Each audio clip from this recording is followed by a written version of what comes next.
This second gen Xterra comes with a 4-liter V6, and this generation came in 2005 to all the way to 2015, and after that Nissan discontinued production of Xterras. I don't know why. The way I look at it, Nissan Xterra is basically a Jeep Wrangler Unlimited that works.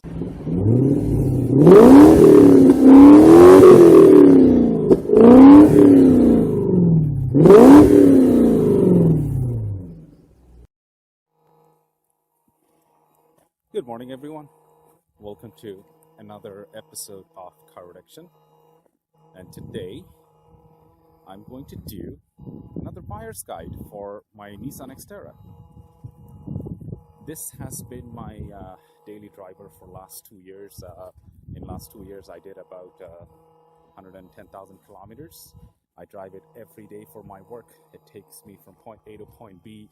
Has always been reliable. It has never stranded me on the highway or anywhere else. Sorry, my gimbal is acting a little weird. Probably it's just the cold. Yeah. Now, my buying guide videos has been very popular on YouTube. Get a lot of views, a lot of comments. Here's what people forget to understand. All my videos, buying guide videos, the prices and the labor rates are based on Canada. Look around. This is as Canadian as it can be. It's shit.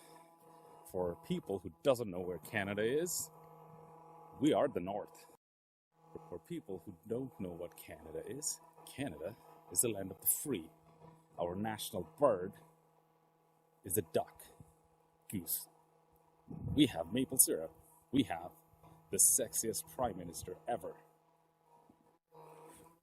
We have poutine. We have free healthcare. And we love our immigrants. So, suck it. Now, going back to my buyer's guide. This is a 2005 Nissan Xterra. It's the second gen. It comes with a VQ40DE. These trucks are actually pretty good. They're very reliable.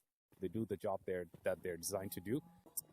It's very reliable, very robust body on frame vehicle. Now, if you are in the market to buy a Nissan Xterra, my suggestion is there's a specific model that you need to buy. The one you should buy is the off-road edition. Here is why. The off-road edition comes with a factory-built Steam 4600 shocks, which is a huge upgrade, and I believe they are a little higher, maybe an inch, compared to the SE or the S model. But correct me if I'm wrong, leave it at the comment section. Please start a comment war with me. I challenge you on that. Yeah, there is one big problem with the second gen. It's massive, and Nissan got a massive lawsuit and whatnot. It's called the SMOD, S-M-O-D. What it does is these vehicles came with the faulty radiator, so especially in the automatic model, the gear fluid will mix with the radiator fluid and will practically destroy your transmission. Now, those models are, the affected models are basically between 05 and 010, some of 010, but definitely 05 and 09. But the Xterras with the 6-speed manual, like what I have, is not a part of the problem. But I will leave it in the description to show you so you can, I'll leave it in the description of a link where you can put your VIN number in and you can check if your vehicle is a part of the problem. I just wanted to show you the radiator. Now, the second problem with the VQ40DE is the timing chain. It's right under the Nissan badge. My hand is busy, else I would have shown you. The timing chain, it has a problem to eat out the timing chain guides. So in some of the vehicle, it happened as low as 60 to 80,000 kilometers, and some vehicle which went up to 300,000 kilometers and still running good. And there's no rhyme or reason why one vehicle will have the problem and the other vehicle won't. There's really no explanation. I asked a couple of Nissan mechanics, and all they said is depends on your oil change, the oil change intervals, but that really didn't make much sense to me. The next thing you need to, well, what you need to do is make sure that if you go for a Nissan Xterra, which has a higher mileage, make sure that job is done. If not done, it's about $1,200 to $1,300 because the kit itself is expensive, and there's 9 hours of labor involved in it. So negotiate your price down. Don't shy away. It's not a big deal, but negotiate your price down. And if you happens to go with an 05 and between an Xterra, which is between 05 and 010, and you have an automatic, what you should do is you should go with a transmission cooler bypass.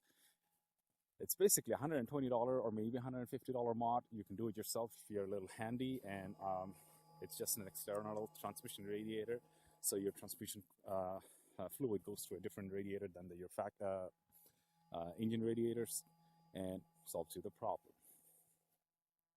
Second thing is door sag. All Xterras, after a certain age, the doors will sag, and I have the same problem. After I open the door, I can feel it. It sags a couple of millimeters. It's an old vehicle. I live with it. Going back to buying the off-road edition, the off-road edition comes with a Dana 44 rear end. Now the automatic will come with a 3.39 gear ratio, and the 6-speed standard would come with the 3.69 gear ratio.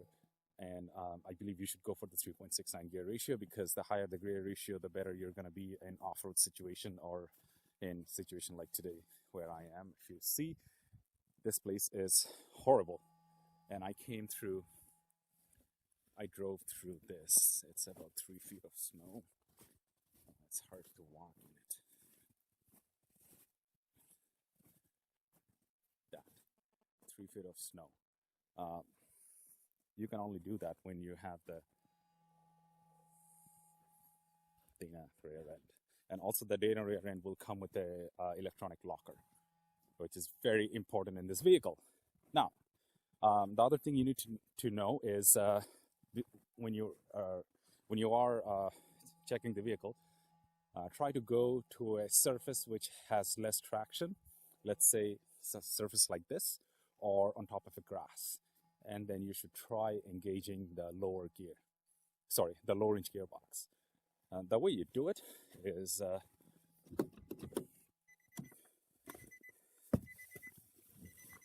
engaging the lower range gearbox in an Xterra has a couple of ways you can do it. In a standard, what you have to do is you have to come to a full dead stop, leave your gear in neutral, and then flick this to for low. Once you do that, you will see lights blinking under the tackle, and there are a couple of lights will come on this end, and it will show you you're at for low.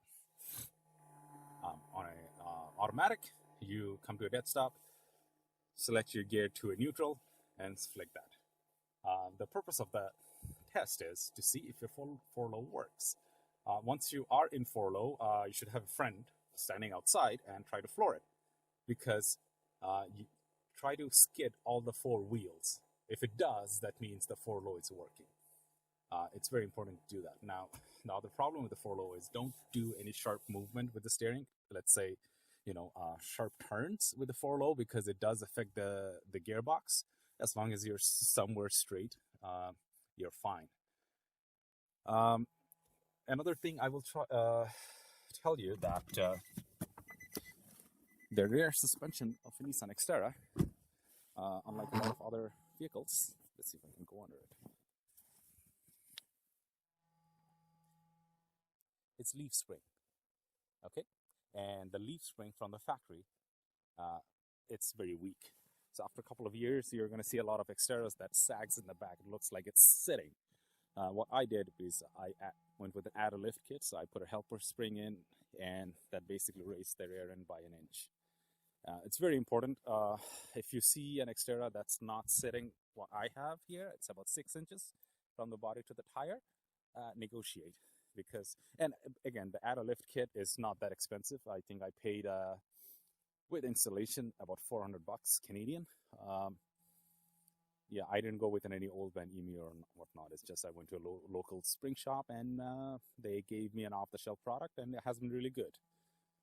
The next thing I will tell you is, especially the off-road edition, and I'm not exactly sure which else will. Let's go back. I don't know if you guys can see over there, right in front of the differential. That's called a high-speed CV. On the rear end, this vehicle has a high-speed CV over a U-joint. If you had a U-joint, it's very easy to service. The U-joint parts are cheap. The labor is an hour or so, maybe 2 hours, 250 bucks, good. When it comes to a high-speed CV joint, not the case. You're probably looking at 1,000 because it's not serviceable. It's really not. You have to get a new part, and parts are available. It's just expensive. I had to do that. Not fun of it. And I also had to rebuild my rear end because the previous owner towed over 5,000 pounds with this vehicle. What else I'm missing? Please ignore the fact I took the roof racks off because the roof racks are rated for 150 pounds. And first of all, I don't have a use for the roof racks, and 150 pounds really. I'm saving money to put some more capable roof racks on top. Oh yeah, rust. These Nissans of that era are prone to rust right on the quarter panel. Please ignore the damage because I did slip into a ditch a couple of months ago and I didn't fix it. It's prone to quarter panel rust. It's a very common problem. I'm not gonna say, run away because it's fixable. If you know a body shop that will do a decent job at a decent price, go for it. That's all pretty much you need to know.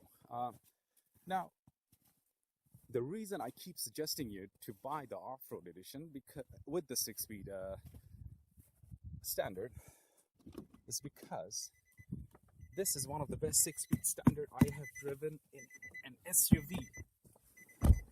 This transmission is silky smooth. Oh my god, it's silky smooth. It has a lot of movement in it, but it's silky smooth. And I'm not going to suggest you, get a short shifter. This is not your race car. You don't need a short shifter. Silky smooth. And what I understand is this transmission came from a 350Z. Correct me if I'm wrong, with a different gear. Of course, it has a different gear ratio, but pretty much the internals are from a 350Z. That's what I've been told and wherever I read online. Yeah, well, am I missing anything else? Nope, I think that's pretty much it. These vehicles are known to be very reliable. The maintenance that I did, first of all, check the link on the description for my years of ownership. But anything other than that, they are, brakes, pads, ball joint, stuff like that. These are all wear material because I drive so much and I don't drive smooth. I'm a rough driver. I go over the terrain fast. My built-in 4600 crapped out after 220,000 kilometers, so I upgraded to a 5100 series, which is phenomenal. Check out the link in the description for the 5100 series. Yeah, leave it in the comment section if I miss anything. And it is my vehicle. I know quite a lot for this specific vehicle. There are a lot of people, they are going to rave about the first gen Xterras. Hey guys, screw you, okay? Because with that VG33DE, it's slow. It's so slow. It's ridiculous. Even with the supercharger, it's doing what? 190 horse? That's a heavy SUV for 190 horse. Like, come on, where do you want to go? Okay.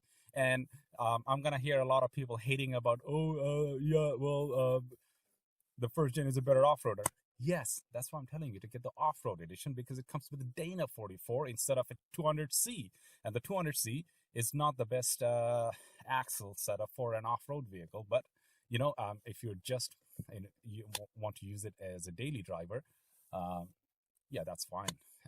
200C axle is just fine. Go. So what I did is I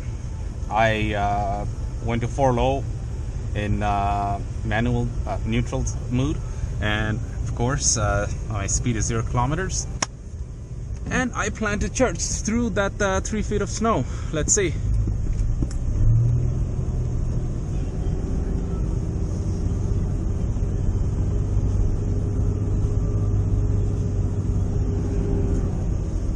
Easy peasy, easy peasy, easy. Okay, I'm gonna come to a full stop, go back to neutral, put the hazard on so that the vehicle behind me don't hit me, and I'm gonna flip it back to 4 high. So now it's 4 high, and in the gauge cluster, when you go to 4 low, there is a 4 low sign kicks in. Now it's just, there's no sign, but all differentials locked. Ooh, ah. Watching another video on YouTube, and somebody said Nissan Xterras are not qualified off-road vehicles. You know what, buddy? Okay, you are very wrong. Xterras are very qualified off-road vehicles, and they are also very reliable, unlike a Jeep. They are more powerful. The second gen VQ40DE, it puts out 261 horse and 270 foot-pounds of torque. It's plenty of power for a vehicle in this kind of weight. Only the Jeep Wrangler that came, I believe in 2013, the Jeep Wrangler came with a Pentastar V6 that comes close to this kind of horsepower output. Previously they were much lower, and Jeeps are usually slow. You can subscribe to my channel if you like the video, and if you don't like the video, please click that like button and let me know in the comment section why you don't like the video. Check out my other builds to see what else I have on the go.